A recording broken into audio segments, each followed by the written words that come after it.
Hi Justine, my question to you is, does trauma make ADHD symptoms worse? Hi, Sophie, and thank you very much for that question. It's quite a complex question, and that's why I decided to do a video instead of just sending you an email. So yes, definitely trauma affects ADHD.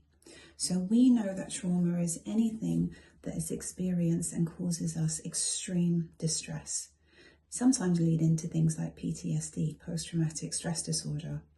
All of these things can affect or exacerbate ADHD. And in fact, ADHD kind of has the same or mirrors similar symptoms as someone that has trauma or PTSD.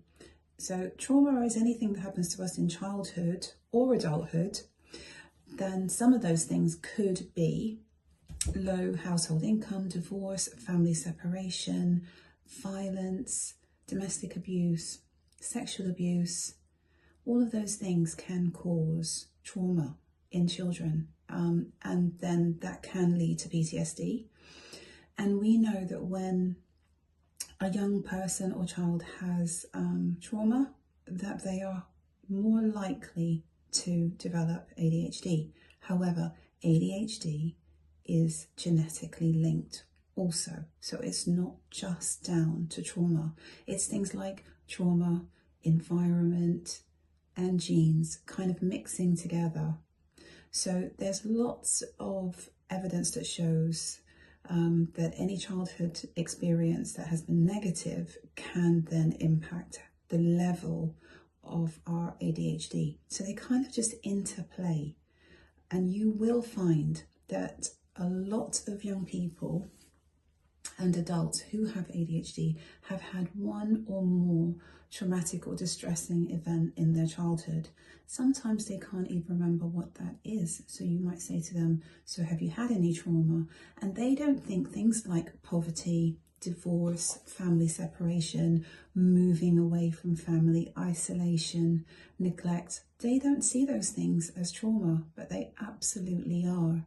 Even attachment and how close we are to our loved ones, mainly our primary carer, our mum. If we do not have a strong attachment to that primary carer, we can develop in ways that just are not helpful to us.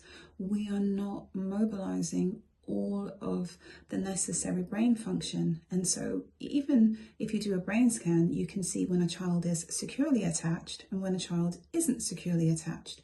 So if you think about all of this and the fact that ADHD is in the genes and in the development of the unborn child in the mum's womb, we know that ADHD interplays with genes, but it also interplays with our environment and our experience in early life. So it's quite complicated.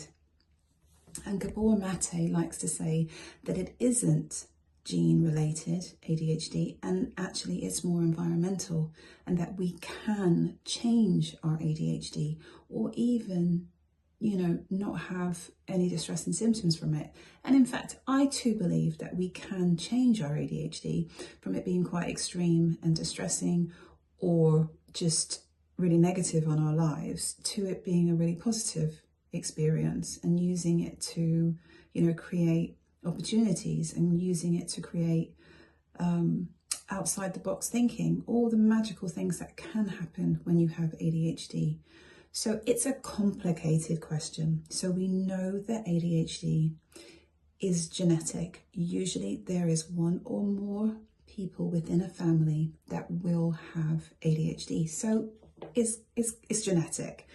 But we also know that having trauma, experiencing trauma, intermingled with that can exacerbate ADHD symptoms, and trauma can mimic ADHD symptoms. And so sometimes you can meet someone and you think, oh, they've got ADHD, but actually they've got trauma that's never been processed, and vice versa. So it's very, very sensitive. And I would say that the adverse childhood experiences research shows that if you have more than 1 or 2 adverse experiences in childhood, you are more likely to experience trauma, you are more likely to have ADHD. But I guess overall, the most important thing, whether you have ADHD or you have trauma, is to work with it, is to understand it, is to know how it affects you personally on your level and what you can do to improve that. So if you have had trauma or you've had some distressing experiences and you've been diagnosed with ADHD, the best thing that you can do is work on yourself and figure out how you can make your ADHD be your superpower and also process your trauma. So it's not an easy question, but it's a really interesting question. And if you'd like to know more about ADHD or trauma, come and see me.